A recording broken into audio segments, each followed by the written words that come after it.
Olá, essa é a primeira aula sobre espectroscopia, tá? É um pouquinho diferente do que a gente viu até agora. A gente vai ver a interação entre energia e matéria em química orgânica, né? É imprescindível essa parte da matéria que vocês leiam esses capítulos do livro aqui, tá? Tanto no Kleiden como no Klein, na Bruce, tem bem descrito. Se tiver que escolher um, eu prefiro que vocês leiam o capítulo 3, 13 e 18 do Kleiden. Vai facilitar bastante se vocês fizerem isso, tá? Porque lá está muito mais detalhado do que eu consigo detalhar numa aula. Eu só peguei alguns pontos principais, tá? Então, primeiro vamos falar de espectroscopia e espectrometria. Então, eu vou discutir com vocês infravermelho ou infrared aqui, né? Que é uma técnica que permite a gente descobrir grupos funcionais das moléculas, ou, por exemplo, é uma acetona, é um ácido carboxílico, é uma amida, é uma nitrila, é um álcool. Grupos funcionais, a gente tem informação do infravermelho. Espectroscopia UV-Vis, a gente só vê se a molécula está conjugada ou não está conjugada. Ela não dá informação estrutural.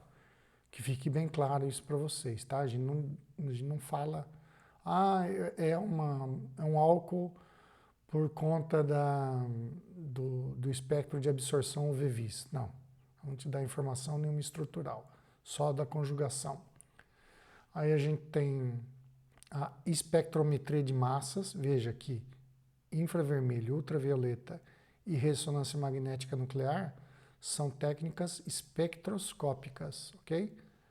Massas é espectrometria, não é espectroscopia, tá? Espectrometria de massas, que é Mass Spectrometry em inglês. A gente consegue a massa molecular e como elas estão conectadas se a gente usar os experimentos de fragmentação. Isso é uma informação valiosíssima, porque você sabe o número de átomos que tem na molécula e que tipos de átomos tem.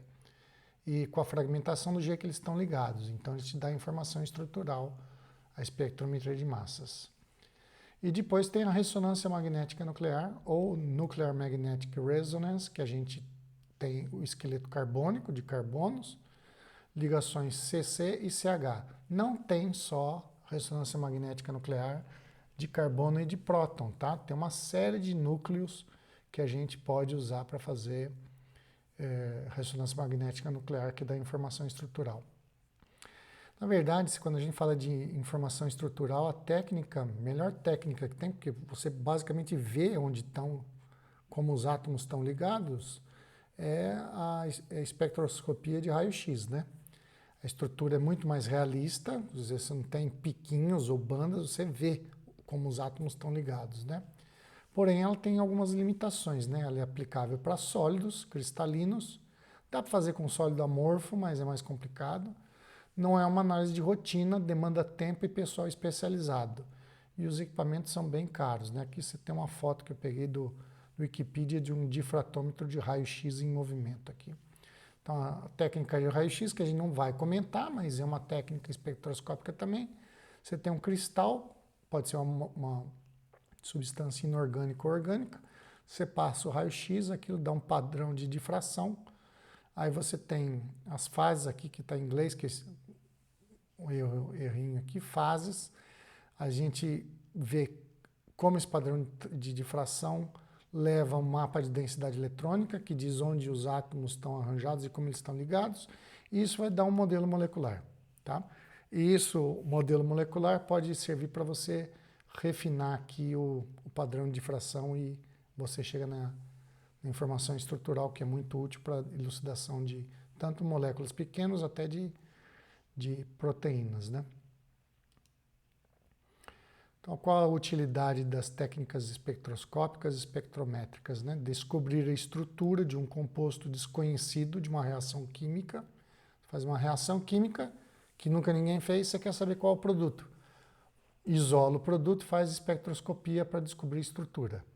Descobrir um composto desconhecido na natureza. Por exemplo, eu fiquei pesquisando durante quase 20 anos qual que era a estrutura da luciferina de fungos.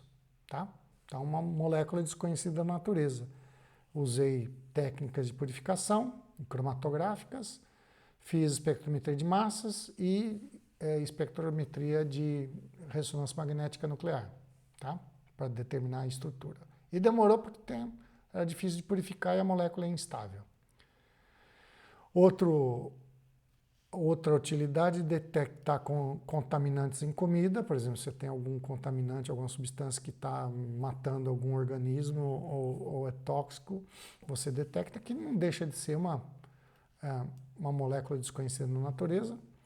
E checar de forma rotineira a pureza de remédios sintéticos, que também se encaixam aqui numa reação química, né? Então é muito útil para você descobrir as estruturas das moléculas sintéticas ou naturais. Primeiro vamos falar das técnicas espectroscópicas, tá? Nessa aula eu vou falar de infravermelho e de UV-Vis. Na próxima aula eu vou falar de ressonância magnética nuclear. Então a gente tem o espectro da radiação eletromagnética. Conforme a gente vai da direita aqui para a esquerda, a gente tem aumento da frequência, que é isso aqui, esse Ni, número de onda, tá? Então, da direita para a esquerda a gente aumenta a frequência e da esquerda para a direita a gente aumenta o comprimento de onda. Quanto maior o comprimento de onda, menos energético, tá? Quanto maior a frequência, mais energético. Então aqui você pega o raio gama, é o mais energético, não dá para fazer nada com o raio gama, né?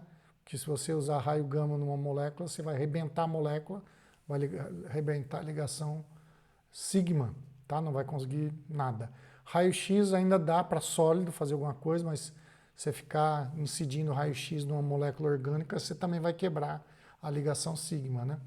Quando entra aqui no UVC, UVA, UVB visível, a gente tem nas técnicas de absorção de UV-Vis, que dão a conjugação da molécula, como eu falei. Aí nós temos o infravermelho, o Near Infrared, né, que dá informação estrutural dos grupos funcionais da molécula. Aqui vai para o infravermelho e micro-ondas, que tem a ver com a rotação da molécula, né? Tem um micro-ondas caseiro que faz isso aí. E aqui os comprimentos de onda. O visível é essa pequena faixa entre 400 e 700 nanômetros, tá? De 400 a 200 nanômetros é ultravioleta. Na verdade, vai até 190 aqui. E aí, conforme você vai aumentando, a gente não fala mais em nanômetros, a gente começa a falar em micrômetros, tá? Ou fala em frequência nessa parte aqui. Fala em frequência porque a gente usa nanômetros mais ou menos no visível e no ultravioleta. Então aqui de 400 a 700 é a faixa do visível, que vai desde do roxo aqui até o vermelho, né? Então quais são os tipos? Tem a ressonância magnética nuclear RMN, que usa ondas de rádio, tá? Que são as micro-ondas aqui. Arranjo específico de todos os carbonos e hidrogênios no composto, né? Falando de ressonância de carbono e próton. O infravermelho dá os grupos funcionais, o visível e ultravioleta, qualquer conjugação π presente no composto. Então vamos falar primeiro de espectroscopia no infravermelho. A espectroscopia no infravermelho, aqui de novo aquela mesma figurinha, mas de outra forma. O que ela faz quando você incide radiação no infravermelho, você muda a vibração da molécula. Ela vai de um nível vibracional menor para níveis vibracionais cada vez maiores. É isso que você faz, tá? Mas dentro do nível, no ground state, né? no nível fundamental. Você não está falando de orbital excitado, né? Que, veja, aqui é o excitado e esse aqui é o nível energético no ground state, no estado fundamental. Então, quando você incide energia infravermelho numa molécula, ela vai aumentar a vibração dela, vai para níveis vibracionais maiores. Quando você para de incidir, ela volta. E aí você vê essa energia absorvida, basicamente isso.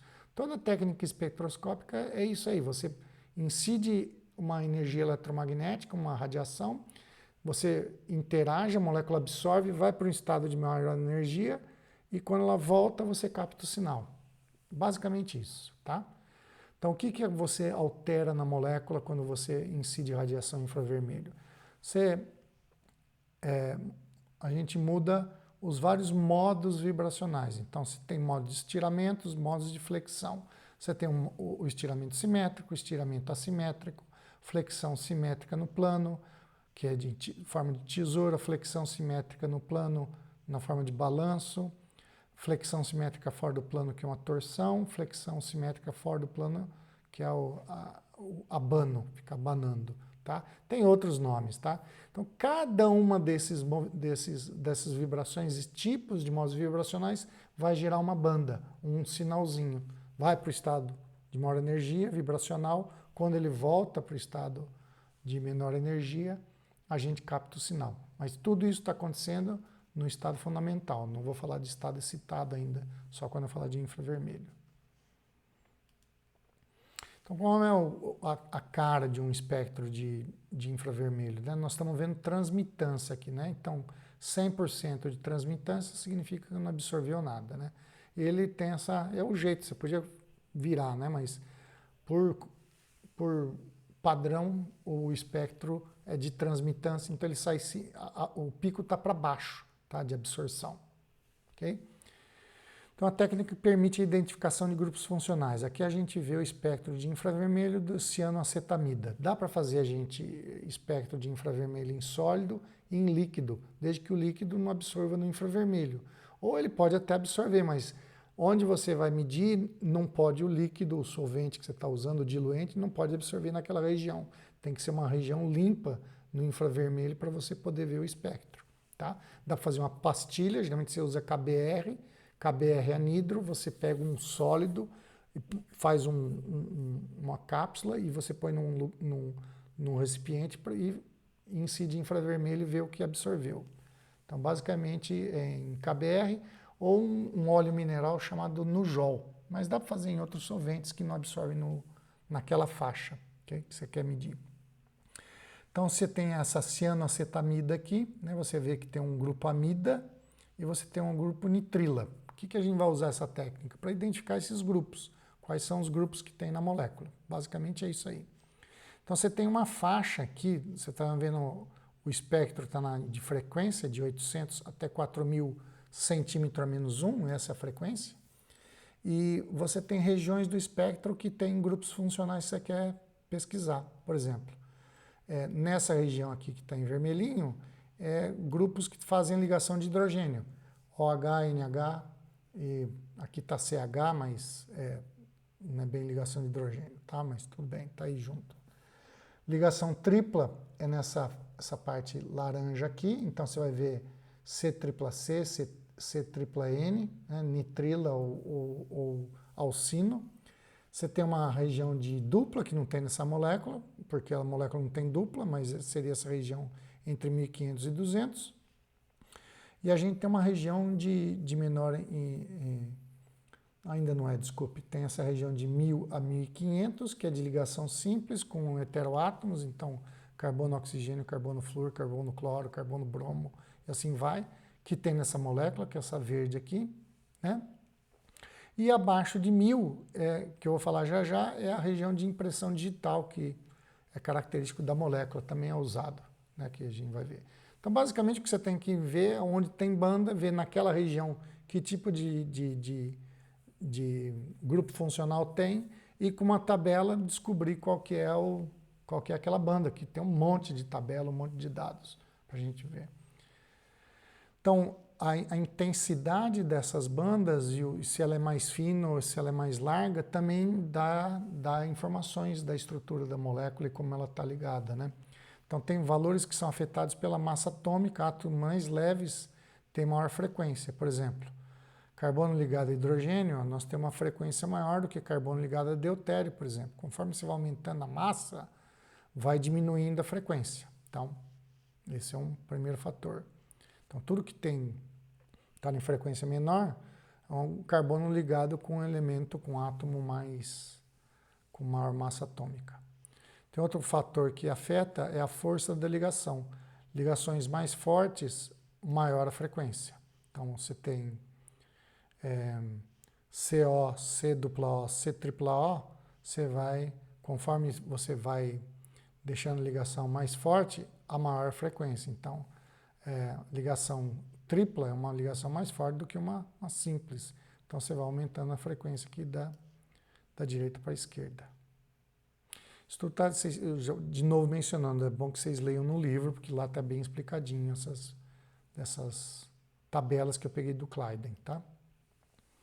Então, alguns espectros aqui para primeiro mostrar ligação de hidrogênio. Você tem o espectro 1 aqui, que é dessa fenilmetilamina. Veja, a fenilmetilamina só tem um próton aqui, ela pode fazer ligação de hidrogênio com outra fenilmetilamina que está lá perto. Você não está fazendo espectro de uma molécula, você está fazendo um monte de molécula que está ou no Joule, ou você tem ele numa pastilha. Então, na pastilha ou no Joule, você pode ter essas moléculas próximas umas das outras fazendo ligação de hidrogênio. Onde cai essa ligação de hidrogênio? Vocês voltarem aqui na tabela, ó, cai entre 3.400. Então, bateu o olho, viu alguma banda em 3.000 até 4.000 centímetros a menos 1, é a ligação de hidrogênio. Quem tem ligação de hidrogênio? Amina, álcool, ácido carboxílico, tá? A gente já sabe que tem isso aí, deve ter alguma coisa dessa. Então, você vê aqui uma banda fina, né? Então, é o estiramento do NH, do NH2, grupo amino, você tem um estiramento simétrico e você tem um antissimétrico, e é isso que dá uma banda em 3.400, 3.300. Você está vendo as duas aqui, uma está sobreposta com a outra. O espectro 2 é a mesma molécula, só que agora a gente tem dois hidrogênios que podem fazer ligação de hidrogênio, né?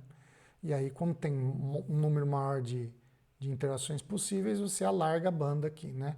Você começa a ver um alargamento, porque você tem uma maior quantidade de vibrações de ligações de hidrogênio possíveis, né? Mais do que uma aqui. Aqui a gente tem dois tipos de interação, ligação de hidrogênio pode ser feita. Se a gente pega o fenol aqui, você vê que eu aumento a intensidade e eu alargo mais a banda, que eu vou falar já já o porquê disso, né? E se você tem um ácido carboxílico, essa banda fica mais larga ainda, né? Então, o que acontece aqui, vocês não viram ainda, mas já fica aqui a dica, quanto mais ácido for esse próton, que está ligado no nitrogênio ou no oxigênio, que está fazendo ligação de hidrogênio, quanto mais ácido ele é, mais larga a banda, tá?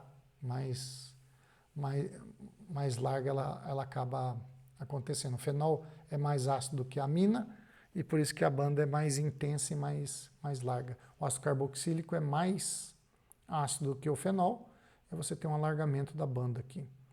No caso de ácido carboxílico, você vê que tem a probabilidade, a possibilidade de formar um dímero. E aí você está vendo duas moléculas formando um dímero. Em pastilha, quando você faz em sólido, pode acontecer isso. Mas essa região aqui, além do formato e da intensidade, se é fina, se é larga, ela está te falando como que estão essas ligações de hidrogênio. E você sabe que deve ter algum grupo que faz ligação de hidrogênio aqui, como eu falei, amina, amida, ácido carboxílico, álcool. Tem também nessa região grupos que fazem ligação CH. Então, por exemplo, paracetamol, que é, não sei se está aqui o paracetamol, ele faz ligação de hidrogênio intermolecular, né? Você está vendo que uma molécula faz ligação de hidrogênio com a outra molécula. Quando você tem ligações intermoleculares, o que acontece? Você alarga a banda, tá? Então isso é uma coisa interessante também. Conforme você faz interações de hidrogênio intermolecular, entre mais do que uma molécula, você alarga essa banda, tá? Então, você vê no paracetamol aqui, você tem a ligação de hidrogênio do NH com NH, banda NH aqui, e você tem a banda OH todo junto. E a banda CH, que tem grupo CH aqui também, né? E essa banda está larga porque você está fazendo ligações de hidrogênio intermoleculares, né? Se você pegar o BHT aqui, que é um conservante, ele tem uma banda aqui de OH, né? Você vê que ela é bem fininha. Isso indica que ela não está fazendo ligação de hidrogênio intermolecular, porque você tem um grupo enorme aqui, que é um grupo terço-butil, na verdade dois, né? Que causam um impedimento estérico e prejudicam a aproximação. Essas moléculas não conseguem aproximar o suficiente para fazer ligação de hidrogênio, consequentemente elas não fazem ligação de hidrogênio e a banda fica fina, porque o que você está vendo é a vibração da banda OH que cai nessa região. Se ela faz ligação de hidrogênio, a banda larga. Tá? Então, efeitos estéricos também influenciam no formato se ela é mais fina, se é mais fino, se é mais larga.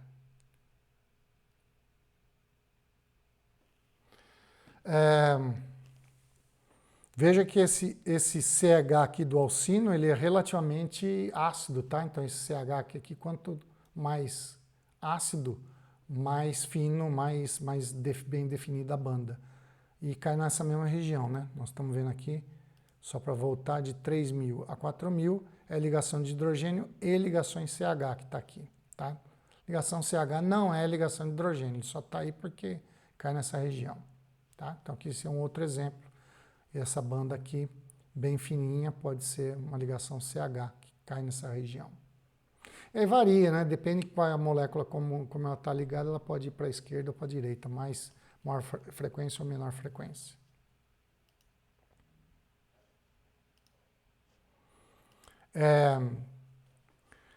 Então aqui alguns padrão, né? Ligação, espectro de infravermelho, ligação de hidrogênio. Nós temos um espectro padrão de bandas OH e CH.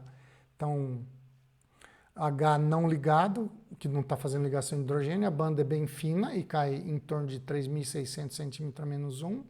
O H ligado, fazendo ligação de hidrogênio, você vai ter uma banda largada, que vai ser desde 3.300 a 3.500, né? Um tipo de banda OH, NH2, que seja.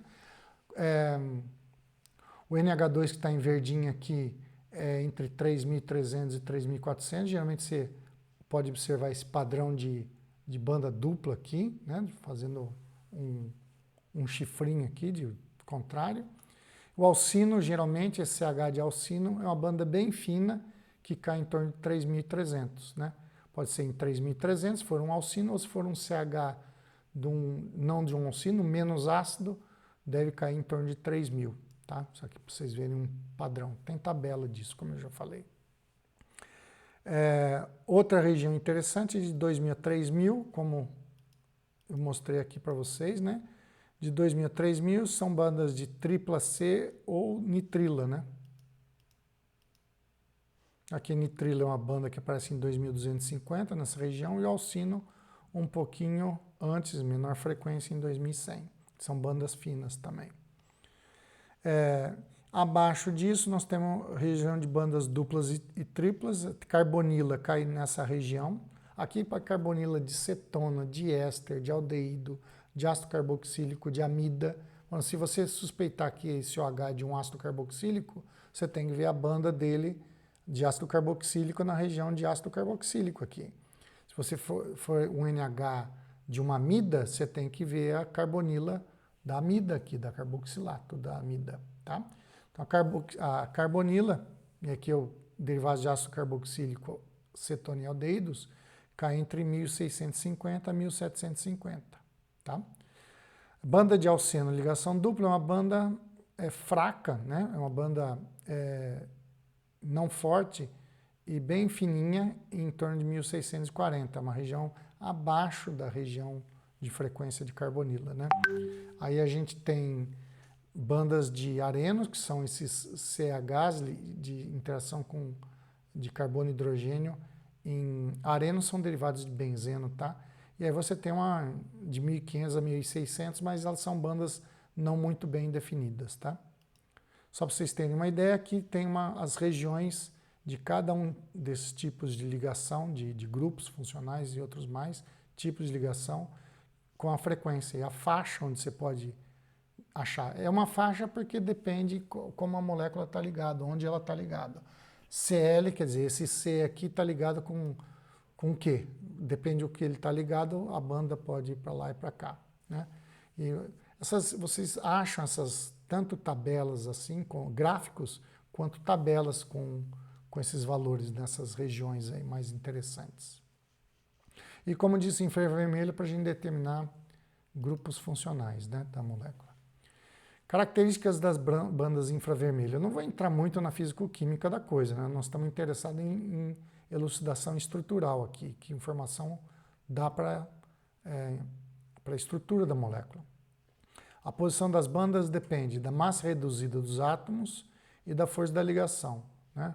A massa reduzida dos átomos, o que a gente tira da átomos leves dão alta frequência. Então, quanto mais leve o átomo, frequência maior. Quanto mais forte a ligação, maior a frequência. Isso eu já falei, né? Aqui é massa reduzida. Lembre-se que a massa reduzida aqui é uma média ponderada entre as massas. É um termo físico, tá? É o μ, que é a massa reduzida. Não é a massa da molécula, é massa... é a média ponderada das massas, né? Isso que é massa reduzida. É um termo físico.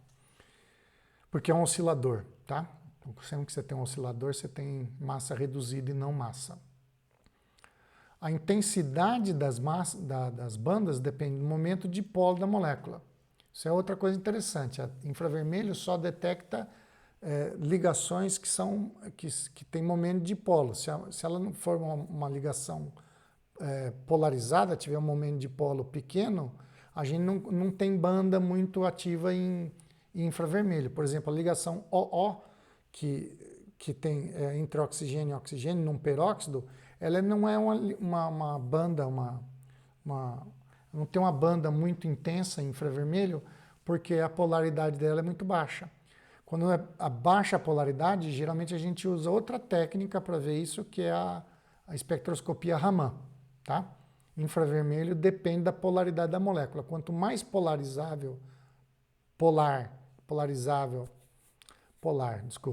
quanto maior o momento de dipolo da molécula, mais intensa a banda. Por isso que banda de carbonila é bastante alta, porque você tem uma ligação entre carbono e oxigênio que tem um momento de dipolo elevado. A largura da banda depende principalmente de ligação de hidrogênio. Se a ligação de hidrogênio for intramolecular ou não tiver por algum efeito estérico, a banda vai ser fina. Se a ligação de hidrogênio for intermolecular, a banda vai ser larga, tá? E aqui alguns exemplos para vocês. O ácido hexanodioico tem uma banda de carbonila em 1720, a acetona tem uma banda em 1710 e o paracetamol, que é uma amida, tem uma banda em 1667. Então, aqui tem a ver com a posição, tem a ver com a massa reduzida e a força da ligação, a intensidade tem a ver com o momento de dipolo e a largura tem a ver com a ligação de hidrogênio. Só para vocês terem uma ideia do que está acontecendo, esses números, porque eles variam. Aqui como eu falei, a região abaixo de 1.500 centímetros a menos 1 não é, para químico orgânico não serve muito, vou falar a verdade para vocês, né? Mas para gente que estuda físico-química, que trabalha com espectroscopia, é muito interessante para ver a estrutura da molécula e tipos de modos vibracionais.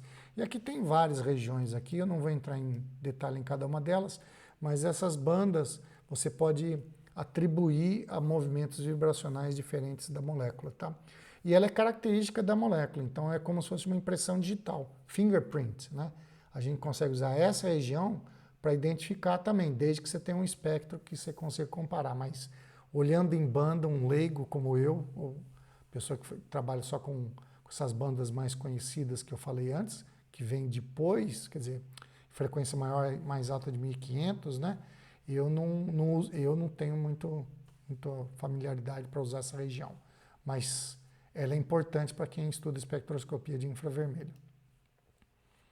Outra coisa importante e quando eu faço um espectro de infravermelho, não tem banda. Isso também dá informação estrutural, né?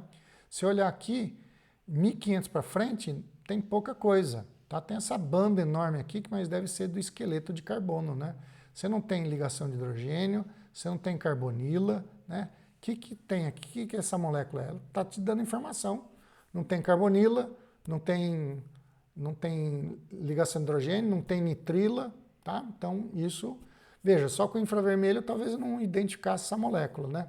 Mas com outras técnicas, o infravermelho ia corroborar as outras técnicas. Na verdade, isso aqui é o espectro do éter dietílico, tá? Então, a falta de banda também te dá informação. O que não tem também é importante, né?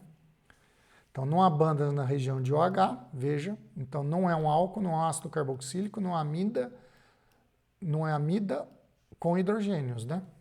Se não tem hidrogênio nenhum ali ligado a NH ou OH. Não há carbonila, não há grupo ciano, não há alcino nem alceno. Ó, um monte de informação que você tira. Isso daqui eu facilitei para vocês, eu achei esse infográfico, vocês podem achar nessa página aqui da Compound Chem. Compound Chem, vocês procuram no Google que vocês vão achar.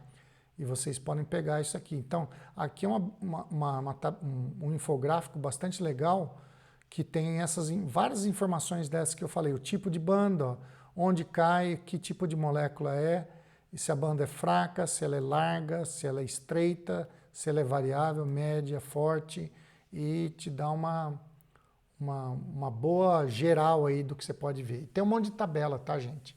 Que tem nos livros que eu mencionei e em outros. Vamos falar um pouquinho de espectroscopia UV-Vis, para terminar, né? Então, essa técnica, como eu falei, não permite identificação estrutural, porém ela dá informações sobre a conjugação dos elétrons π, né? Então, você tem uma molécula no estado fundamental, quando ela absorve a energia no ultravioleta no visível, agora nós temos uma transição eletrônica, não é só uma transição vibracional. Você vai do nível do ground state, no nível fundamental, né, para o nível excitado de energia, né? Então você promove a molécula para um estado eletrônico diferente. Ela vai para o estado eletrônico, quando ela volta, você vê quanto absorveu ou quanto voltou, né? Então, aqui no caso do infravermelho, a gente só ficava aqui na transição vibracional, como eu falei. Quando a gente usa o UV-Vis, o que acontece aqui é que essa molécula que está em níveis vibracionais diferentes, a gente promove essa molécula para níveis vibracionais mais energéticos do estado excitado. Eles vão para o estado excitado, depois eles voltam até o vibracional zero aqui, e daqui eles voltam para o estado fundamental, tá? Ele liberando energia na forma de calor, de forma transição, dissipando energia na forma de calor, tá? Essa parte da molécula que absorve a energia no UV-Vis é chamado cromóforo, né? É a parte da molécula. Então, aqui vários tipos de cromóforo você vê aqui de vocês, né? Desde esse aqui da mais esquerda a mais à direita. Você tem cromóforos que absorvem melhor a luz, UV-Vis, e tem uns que absorvem não tão bem. Aqui um espectro, por exemplo, da metilvinilcetona, ela tem toda essa nuvem π ligada aqui, então ela te dá a ideia da conjugação. Quando você começa a ter essa molécula absorve no ultravioleta e chega no visível, chegar no visível significa que essa molécula é extremamente conjugada. Essa é a informação que você tem. Se ela absorve no visível, ela é extremamente conjugada. Isso aqui só mencionar para vocês, mas quando essas moléculas são muito rígidas, o que acontece é que você promove, ela absorve luz, vamos para o estado excitado, e como ela não tem muito modo vibracional para dissipar essa energia, ela libera essa energia de uma vez, né, e volta para o estado fundamental, sem dissipar energia na forma de calor, né? Ela devolve o fóton de luz que ela absorveu. Quando acontece isso, a gente tem um outro fenômeno chamado fluorescência, tá? Fluorescência existe quando a gente tem moléculas que são bastante conjugadas e rígidas, que não tem muito modos vibracionais disponíveis para decair liberando calor, tá? Então a gente absorve luz e ela volta e tem a fluorescência, né? Um exemplo característico disso é que você, nesses canetinhas marca-textos, vejam que todas essas moléculas são moléculas rígidas, planas, bastante conjugadas, né? Então você promove elas para o estado excitado e ela não dissipa energia na forma de calor, voltando para o estado fundamental com a molécula não fluorescente, né? Elas liberam energia de uma vez só. Então você tem aqui essa molécula que é fluorescente no amarelo, azul, laranja e rosa. Também, mais uma vez, desse site aqui, que ó, eu achei bem legal para ter esses infográficos aí. Veja que no caso de uma molécula fluorescente, a gente não tem um cromóforo, a gente tem um fluoróforo, tá? Efeito da conjugação no lambda máximo. Quanto mais conjugada essa molécula, o lambda vai se deslocando para lambda cada vez maiores, ou seja, menos energético. Se você tem um dieno aqui, o lambda máximo dele é em 217. Conforme você vai colocando duplas aqui, tudo conjugada, você vai indo de maior energia para menor energia. Tá? Isso que você está fazendo. O epsilon, que é a absortividade molar, também aumenta. O epsilon é a probabilidade da transição acontecer. Que transição? Do estado fundamental para o estado excitado. Tá? Que estado excitado, se a gente quiser simplificar? Indo do homo para o lumo. Quando a gente conjuga, lembra que eu falei que a gente traz o lumo perto do homo? Traz os dois mais próximos? Então esse é o efeito de conjugação. Quando você traz o homo perto do lumo, você diminui a energia para fazer essa transição eletrônica. Consequentemente, você vai para comprimento de onda cada vez maior. Então, ultravioleta, espectroscopia UV-Vis dá informação sobre a conjugação da molécula. Mais um exemplo aqui, metilvinilcetona, ela é menos conjugada do que a 3,5-hexadien 2-ona, portanto, o lambda é maior aqui. Quanto mais para o visível, mais conjugado é.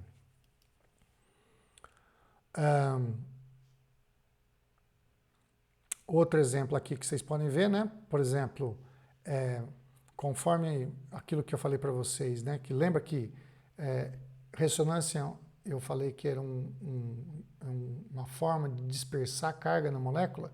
Então você pega o benzeno aqui, que tem a nuvem eletrônica dele aqui, π, né? Que é aromático, ele absorve em 255 nanômetros no ultravioleta, tá?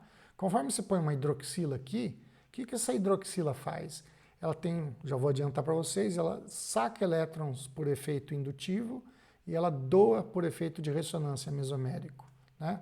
Então, veja, ela tem um efeito eletrônico aqui de dispersão de carga dessa nuvem π aqui. E aí, o que acontece?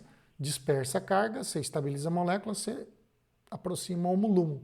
Então, o comprimento de onda vai para cada vez maior. Se você só tirar esse próton, você tem essa carga negativa que é dispersa no sistema π do benzeno, você já vai aumentando o comprimento de onda. Quanto maior o efeito eletrônico de dispersão de carga, mais vai para o visível. Tá? Veja, quando eu pego a anilina e protono, eu acabo com a ressonância dessa dupla aqui. O que acontece? O íon anilíneo, que não tem nenhum efeito de dispersão de carga, por esse grupo aqui no anel benzênico, ele tem um comprimento de onda muito parecido com o lambda máximo, desculpe.